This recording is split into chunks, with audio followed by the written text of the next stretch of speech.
Minsan ka rin ba nag-crave sa Ilocos Empanada? Malayo ang Ilocos region, kaya gusto mong makatikim dito sa Maynila. Tara, samahan niyo ako sa isang kilalang kainan kung saan Ilocos delicacies ang binebenta nila. Kilatisin na rin natin ang legit ba ang lasa nito. Dahil lumaki din ako sa Ilocos at kabisado ko ang lasa ng mga delicacies ng Ilocanos. Tara, tikman natin ang mga Ilocos delicacies ng Empanadas Nation.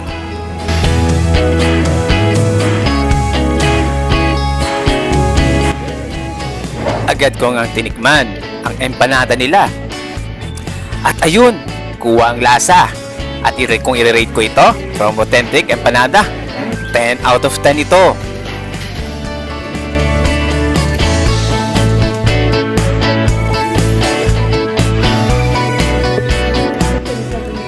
Sinunod din natin ang garlic longganisa.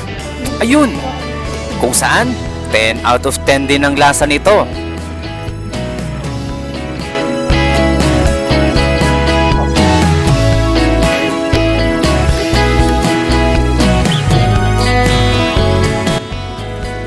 Crispy dinuguan na merong 8 out of 10. Poki-poki na merong 10 out of 10.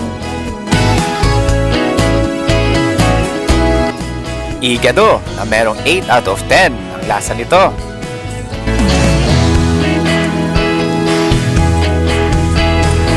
At ang paborito kong siling pakbet, 10 out of 10 ito.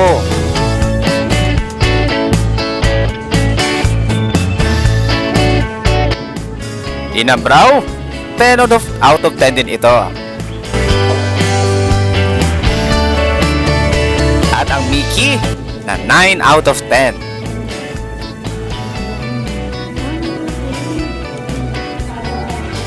Overall, 9 out of 10 kalasa niya ang pagkain Ilocos.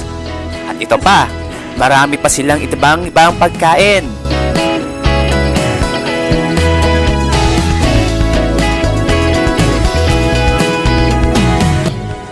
At pagdating sa presyo, wag kang mag-alala. Affordable ito. Kahit wala ka sa Ilocos, matitikman mo ang authentic na lasa nito. Dito lang yan sa Empanadas Nation.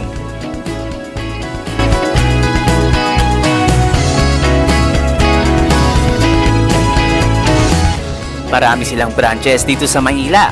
Kaya, pwede mo silang dalawin at masatisfy ang Ilocos delicacies cravings mo.